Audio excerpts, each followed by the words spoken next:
आपकी नजर में एल्विश यादव की कार का नंबर मुझसे ज्यादा पॉपुलर होगा। ये धमकियां और ये गुंडागर्दी नहीं, तो प्लीज आप एल्विश यादव की आर्मी हो तो मैं भी दबंग धवन, बैक ऑफ। लेकिन उसके बाद जो एल्विश आर्मी के जो लोग हैं, पता नहीं कौन है ये लोग, और पता नहीं क्या समझते हैं अपने आप को कि ये किसी को भी धमका सकते हैं, किसी को भी डरा सकते हैं। It was very disturbing. मुझे रात भर नींद नहीं आई थी, मैं डर गई थी। मेरे मम्मी पापा मेरे इंस्टाग्राम पे जो कमेंट्स आते हैं उन कमेंट्स को देख के डर गए थे कि आप नहीं धमकी दे सकते हो, ये गलत है, जरूरत पड़े तो कंप्लेन भी फाइल करना। This entire so called army that guys please. और अभी ये एल्विश के लिए कुछ भी बोलो तो उसकी आर्मी गालियां देने लग जाती है आपको। यार ये क्या बात हुई यार? हुआ है मैंने अविनाश सचदेव को सपोर्ट किया था, गालियां दे रहे थे वो यार। दो बच्चों की माँ में शर्म करो सालो। हुआ है मैंने अविनाश सचदेव को सपोर्ट किया था, गालियां दे रहे थे वो यार। दो बच्चों की माँ में शर्म करो सालो। देखो वो जीत तो गया। अभी मुझसे आप पूछ रहे हो तो मैं इसका जवाब दे रही हूँ, क्योंकि मेरे से का कोई मैटर नहीं है एल्विश की दुनिया में, क्योंकि उसकी दुनिया ही अलग है।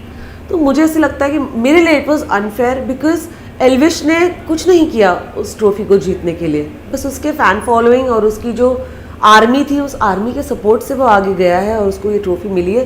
बिकॉज देखा जाए तो बस वो एक फाइट उसकी जो हुई थी जिसमें उसने लाइन क्रॉस की थी, सलमान सर ने उसको समझाया था, उसको दिल से बुरा लगा था, रोया था, उसके बाद उसने कुछ किया ही नहीं। He didn't do anything. So I felt कि जस्ट बिकॉज उसके फॉलोअर्स है वो ट्रॉफी जीत गया, दिस इज़ नॉट फेयर। उसे तो ट्रॉफी की इज्जत भी नहीं रखी। मैंने कहीं एक वीडियो देखा था, वही ही हैड सेड कि वापस ले लो ट्रॉफी, मुझे पैसे भी नहीं मिले और something like that. Come on now, this is like stooping very low. I think this is stooping very low. At least उस ट्रॉफी की इज्जत रखते। पैसे कहाँ जाएंगे? तुम्हारे पास तो बहुत है और आ भी जाएंगे भाई, इतना बड़ा प्लेटफॉर्म है, इतना बड़ा चैनल है। It's not like they are not going to pay you. एक टाइम पीरियड होता होगा ना, उसके बाद ही देते होंगे। सो बस मुझे नहीं अच्छा लगा कि एल्विश जीता। और अभी ये एल्विश के लिए कुछ भी बोलो तो उसकी आर्मी गालियां देने लग जाती है आपको। यार ये क्या बात हुई यार? हुआ है मैंने अविनाश सचदेव को सपोर्ट किया था, गालियां दे रहे थे वो यार। दो बच्चों की माँ में शर्म करो सालो। बंदो ऐसे नहीं करते। गलत है ना, यू कांट अब्यूज पीपल। या it's my opinion. So please Elvish army, you need to meditate, learn from Ankita Lokhande in this house. She meditates and she becomes calm. आप भी थोड़ा शांति बाई का लो, क्रांति बाई का नहीं। भाई मेरी अनमोल रतन Rinku Dhawan, I am very happy that firstly she is part of such a big platform. उनको ये अपॉर्चुनिटी मिली after 30 years of being in the industry. तो it's commendable, high time that she should have explored this platform and been on this show इसके पहले। But ठीक है, हर चीज का एक सही समय होता है, जो होता है वो अच्छे के लिए होता है। और वो 17 का खतरा में अगर आई है इस बार, तो मुझे लगता है कि वो उनकी पूरी कोशिश होगी टू अपनी पूरी पर्सनालिटी दिखाने अपनी ऑडियंस को कि वो एक्चुअली क्या है। और काफी लोगों को लग रहा होगा कि वो शायद स्लो खेल रही है या सोच समझ के खेल रही है। तो I think she is going to be an underdog, क्योंकि जहां जरूरत पड़ेगी वहां वो अपना स्टैंड लेंगी। This is what experience does to you, कि आपको पता होता है कहाँ बोलना है, क्या बोलना है। इसी को एक्सपीरियंस कहते हैं। तो I think she is doing pretty well. जब इतने सालों बाद वो ब्रेक ली थी, मतलब नहीं आ रही सामने, नहीं आ रही थी पर्दे के सामने, लेकिन जब उनको बिग बॉस से ऑफर आया तो आपका क्या रिएक्शन था और उनका क्या रिएक्शन था? तो मुझे तो बहुत लास्ट में पता चला कि वो जा रही है, क्योंकि उनका भी आई थिंक जाने के एक हफ्ता 8 दिन पहले ही शायद वो फाइनल हुई थी। And because she so honest कि उन्होंने मुझे बताया तक नहीं कि वो ये शो कर रही है, बिकॉज उनके कॉन्ट्रैक्ट में लिखा था कि किसी को बताना नहीं। तो इसलिए उन्होंने किसी को नहीं बताया। अनुभव सिंह बस्सी का शो है, किसी को मत बताना। उसको रिंकू दीदी ने लगता है बहुत सीरियसली ले लिया और उन्होंने एक्चुअली किसी को नहीं बताया। So I reached out to her when I got to know. So from that मुझे सिर्फ इतना समझ में आया कि यार देखो कितनी ऑनेस्ट है बंदी। तो जो इंसान इतना ऑनेस्ट होता है उसके साथ लाइफ में कभी कुछ बुरा होगा नहीं, और बुरा होगा भी तो गॉड उसे और यूनिवर्स उसे इतनी स्ट्रेंथ देगा कि वो वहां से बाउंस बैक कर लेगा। And that's exactly what Rinku didi is going to do when the time comes. वैसे तो अभी एक ही वीक हुआ है बिग बॉस शुरू हुए, लेकिन आपको ऐसा लग रहा है कि जो रियल लाइफ में है वो उधर भी वो प्रेजेंट कर रही है, या फिर कुछ चेंजेस हो रहा है उनमें बिग बॉस से लेकर? नहीं, आई थिंक वो कहीं ना कुछ भी, क्योंकि वो जाते जाते एक बोली थी कि अगर मैं जैसी हूँ वैसी रहूंगी, लेकिन अगर उधर की वजह से मुझे चेंज होना पड़ा तो मैं होंगी। यस। सो जितना मैंने अभी तक देखा है, मुझे नहीं लगता कि घर में किसी को भी देख के रिंकू दीदी या तो इनसिक्योर फील कर रही है या उनको लग रहा है कि उनको अपनी गेम अप करनी पड़ेगी, या वो इन्फ्लुएंस हो रही है किसी के गेम प्ले से कि यार ये इतना कर रहा है मुझे भी करना चाहिए. No, she is not doing that. She is doing just what needs to be done. She is showcasing her experience, her endurance, her knowledge and her way of running the house. जो मैं देख रही हूँ वो involve हो रही है घर के कामों में. सिर्फ झगड़ा करने से ही बिग बॉस का विनर बन जाना या गेम में आगे जाना, this is not the only way. एक घर को खड़ा करने के लिए काफी पिलर्स होते हैं और रिंकू दीदी एक बहुत स्ट्रॉन्ग पिलर है और आगे भी रहेंगी. ये लोगों को जब गेम और आगे जाएगी तब पता चलेगा. जैसे कि आपने पिलर की बात की, तो आपको क्या लग रहा है कि अब तक इस वीक में रिंकू दीदी का कौन पिलर बन रहा है, कौन उन्हें सपोर्ट कर रहा है, या फिर कौन उनके कॉम्पिटिटर्स है? देखो, कॉम्पिटिटर्स तो सब है. जो उनके सपोर्टर्स है ना इस वक्त, वो भी उनके कॉम्पिटिटर्स ही है इवेंचुअली. बट क्या हो रहा है ना, जब लाइक माइंडेड लोग एक साथ मिलते हैं और एक दूसरे को सपोर्ट करते हैं ना, तब उनको गेम की ट्रू स्पिरिट पता होती है. तो अगर वो आज रिंकू दीदी को सपोर्ट कर रहे हैं तो कल अगर जरूरत पड़े तो वो नॉमिनेट करने से भी पीछे नहीं हटेंगे, because that's the way you play the game. लेकिन अब अगर देखा जाए फिलहाल तो दिमाग के रूम में जो है जितने भी कंटेस्टेंट्स हैं वो सारे रिंकू दीदी के फेवर में हैं. और अगर सेव करने की अपॉर्चुनिटी भी अभी आई थी लास्ट टास्क में, नॉमिनेशंस में, तो सबने रिंकू दीदी का नाम लिया था. तो मुझे ऐसे लगा वाह यार, लोग लड़ झगड़ के या रिश्ते बना के अपने आप को शायद सेव कर रहे हैं, या उनके रिश्ते जो बन रहे हैं वो लोग उन्हें सेव कर रहे हैं. रिंकू दीदी सोलो खेल रही है. She is just lending her shoulder, her experience and her opinions to people when they ask you. और ये बहुत अच्छा साइन था कि she is gain support, that the whole team wanted to save her, the whole room of दिमाग wanted to save her. Apart from Rinku didi, आपका कौन और फेवरेट कंटेस्टेंट? मुझे ऑफ कोर्स विक्की अंकिता बहुत पसंद है, बिकॉज वो बहुत इन्वॉल्व है गेम के अंदर और पूरी तरह घुस गए हैं. और उनकी सारे जो फ्लेवर्स हैं, एज अ कपल बोलो, एज इंडिविजुअली बोलो, वो सारे दिख रहे हैं और बहुत एंटरटेनिंग लग रहा है उनको देख के. मुनव्वर आई रियली लाइक, क्योंकि बहुत अमेजिंग पर्सनालिटी है मुनव्वर. एक तो शब्दों का जो उनका खेल है, मैं वहीं से उनके साथ कनेक्ट करती हूँ, क्योंकि मुझे लगता है कहीं ना कहीं मैं भी ये जो काफिया वो करते हैं इसका शौक मुझे भी बहुत है. तो मजा आ रहा है उनको देख के बहुत. थोड़ा बीच में मुझे लग रहा था कि वो बहुत इमोशनल जोन में जा रहे हैं, but I can see that no, he is overcoming जो भी उनका मेंटल स्टेटस होगा, और वो अब गेम में पूरी तरह आ रहे हैं.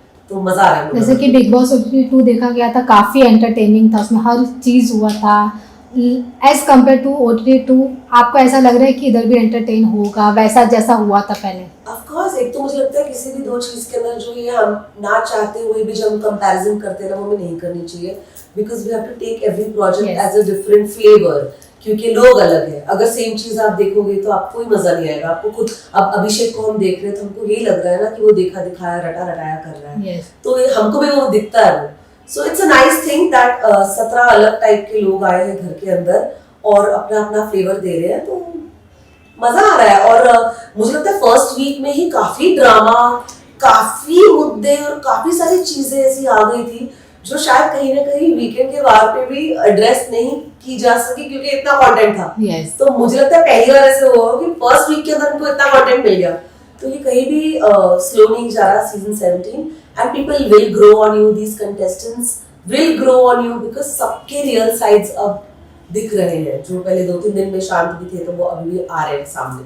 अभिषेक का परफॉर्मेंस आपको कैसा लग रहा है? क्योंकि OTT 2 के तो रनर अप थे, नहीं जीत पाए, लेकिन अब वो फिर से 17 में है, तो आपको कैसा लग रहा है? आई थिंक अभिषेक को थोड़ा और लेटर ऑन आना चाहिए था इस गेम में. He was not ready for this, because वो उनका कोई बैलेंस ही नहीं है. हैंड फुट माउथ कोऑर्डिनेशन होता है ना, तो कहीं ना कहीं मुझे लगता है कुछ उनका है ही नहीं. दिल दिमाग दम सब फैल के बिखर के आ रहा है बाहर, और कुछ भी ऐसे नहीं लग रहा कि उनके अंदर थोड़ा भी संयम है for anything. He is losing his cool on everything.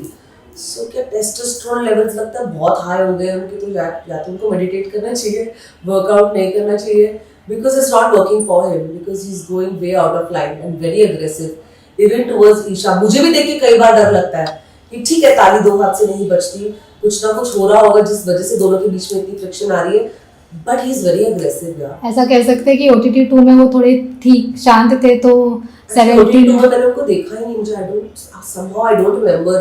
मेरे लिए अभिषेक is a new face in season 17. हालांकि मैंने सब बिग बॉस देखे, लेकिन फिर भी आई एम सरप्राइज कि मुझे नहीं आए थे क्या ये बिग बॉस ओटीटी में थे, है ना? Sorry, but keeping that aside, I don't know that part of him, but here also जितने अग्रेसिव वो है उसकी जरूरत ही नहीं है, और उनके लिए अच्छा नहीं होगा, यू नो, बिकॉज इतने अग्रेशन के साथ कोई भी आपके साथ काम नहीं करना चाहेगा। जैसे कि OTT 2 में वो बना था, एक इतिहास रचा गया था कि एल्विश यादव जीते थे वाइल्ड कार्ड एंट्री के बाद, और वो आप पिछली बार आपने उनके ऊपर बोला भी था, उसके बाद आपको थ्रेड्स आने लगे, ट्रोल करने लगे आपको लोग, उसके बारे में क्या कहना चाहिए? बहुत डिस्टर्बिंग था ये, क्योंकि मैं 18 ईयर्स से इस इंडस्ट्री में काम कर रही हूँ और मैंने कभी भी अपनी ओपिनियन बिना मांगे नहीं दी। मैंने कभी भी ऐसे लाइव स्ट्रीम करके या किसी के ऊपर कुछ भी, किसी के पॉइंट ऑफ व्यू को कॉल आउट करके मैंने कभी भी किसी भी सिचुएशन में से अपने आप को नहीं डाला है। यहाँ मुझसे सवाल किया गया था और मुझे जो लगा वो मैंने बोला, लेकिन उसके बाद जो एल्विश आर्मी के जो लोग हैं, पता नहीं कौन है ये लोग, और पता नहीं क्या समझते हैं अपने आप को कि ये किसी को भी धमका सकते हैं, किसी को भी डरा सकते हैं। It was very disturbing. मुझे रात भर नींद नहीं आई थी, मैं डर गई थी। मेरे मम्मी पापा मेरे इंस्टाग्राम पे जो कमेंट्स आते हैं उन कमेंट्स को देख के डर गए थे कि अशिता ये क्या हो गया है, क्योंकि लोगों ने मुझे सिर्फ प्यार ही दिया है आज तक। इतना वार, वो भी गालियों का, गंदी गंदी गालियां। मेरी पूरी कोशिश रही कि मैं एक एक को इंडिविजुअली जाके ब्लॉक करूं, रिपोर्ट करूं इंस्टाग्राम पे, जो मैंने किया भी, लेकिन ये खत्म ही नहीं हो रहा यार। This is a war that I think needs to be fought in the right spirit. You cannot call out and abuse people just because वो अपना opinion दे रहे हैं when asked. आप नहीं धमकी दे सकते हो, ये गलत है।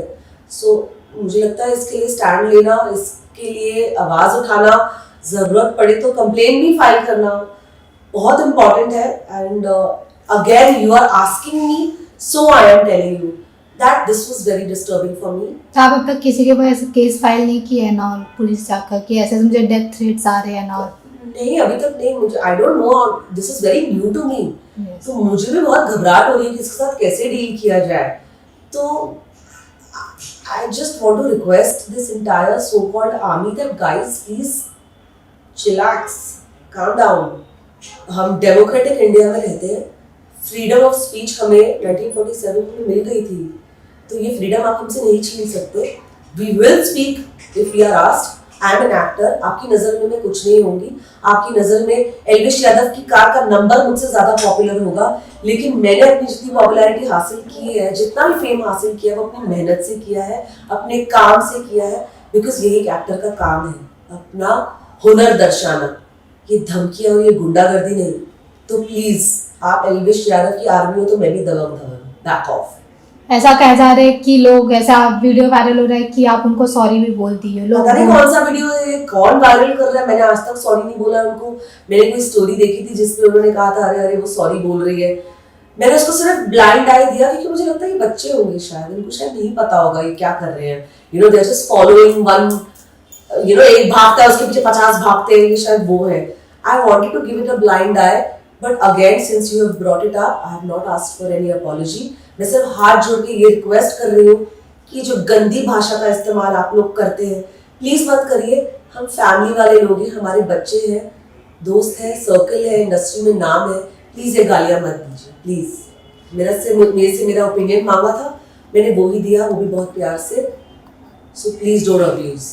अगर बात करें पर्सनली, नॉट बिग बॉस, मतलब पर्सनली एल्विश के बारे में आप क्या सोचते हैं? पर्सनली एल्विश, आई थिंक मैंने जितना उनको देखा है बिग बॉस में ही देखा है, मुझे अच्छे लगे थे वो।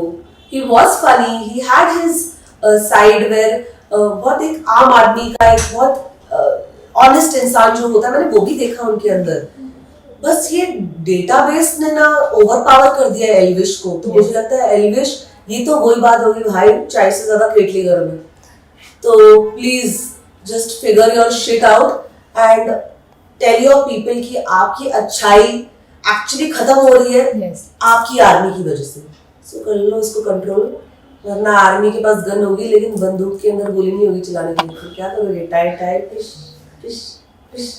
और लास्ट मैसेज रिंकू दीदी के फैंस के लिए, क्योंकि आपके थ्रू उनको मैसेज मिलने वाला है। यस, रिंकू दीदी के सारे फैंस को मैं ये बोलना चाहूंगी that she is actually, like I call myself Dabang Dhawan, तो वो दबंगी कहीं उन्हीं से सीखी है मैंने। So be rest assured, entertainment का पूरा डोज मिलेगा। सारा ड्रामा, सारे एलिमेंट्स और सारे फ्लेवर्स आपको चखाए जाएंगे, क्योंकि जो धवन परिवार है वो पंजाबी है और साडी रिंकू को भी पीछे नहीं हटने वाली। तो ये पंजाबी तड़का आपको जरूर दिखेगा। Just wait and watch.